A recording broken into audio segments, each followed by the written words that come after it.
Hello guys, welcome back to my channel. Today I have a very exciting spiritual thought for you today that is focused on my blog post. My blog post is entitled Refuge from the Storm, and it is about finding refuge in life when things are very hard. I will start out with a story about Peter.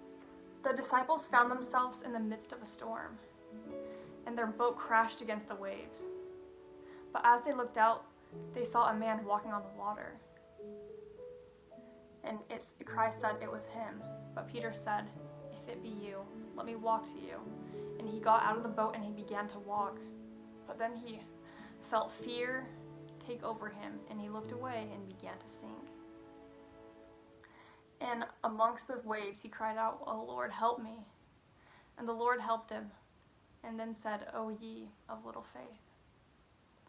I think of this in our own lives. Often we will get caught up in the storms of life and distracted, and our faith will begin to dwindle.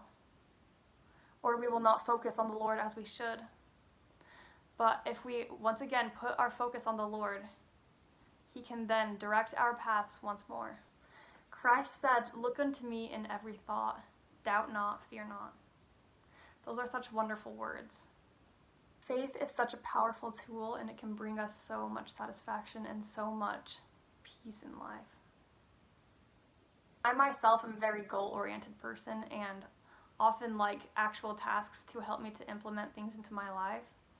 And so I, at one point, decided that I wanted to focus more completely on Christ and be able to look toward Him in everything I did. And so I came up with a couple of things that are also referenced on my blog post. The very first is to be able to find yourself a safe place where you can always hear Christ's voice. And for me, this is waking up at 5 a.m. and taking that time to rest in solitude and really dwell on the things that Christ would like me to do. I read my scriptures and I come up with a couple of things each day that I need to focus on. And Christ has really helped me through that scripture study to be able to feel His love for me all day and to be able to feel that peace. I no longer stress about things that I once thought about all day long. I find myself so much more focused and so much more happy, and I feel content in life, which has never been easy for me. I always have a million things on my brain that I want to get done, and even if I don't accomplish every single thing that I'm supposed to, I still feel like I am good enough, and that is for me an amazing thing. And I definitely know that came to me because of the Lord's hand in my life. All right, so the second one, and this one I have spoken of before, it's something that is very important to me, and that is to cut out all distractions that are standing in your way of focusing on the Lord completely. For me, this has been a very difficult journey, but I decided I was going to stop listening to all music besides church music, and now Christmas music, because it is Christmas and I love listening to Christmas music, and I can still feel the Spirit while listening to that. So I cut out all music for the time being until the very end of this year, and I have been able to, in the quiet moments, feel the Lord's direction come unto me. I also cut out all social media like YouTube. I still post on social media obviously, but I don't spend as much time on it.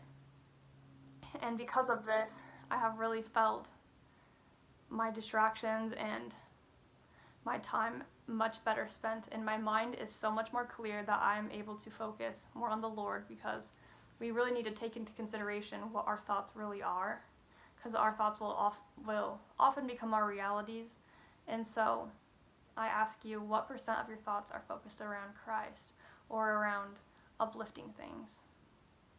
If we find our distractions and cut them out, we can once again begin to focus on Christ and look toward Him as Peter did, and He will raise us up out of the waves, and we will meet Him once more. Thank you so much for tuning into this spiritual message. I love you all so much, and I hope that this helped you in any way possible. I'll see you next Wednesday. Goodbye.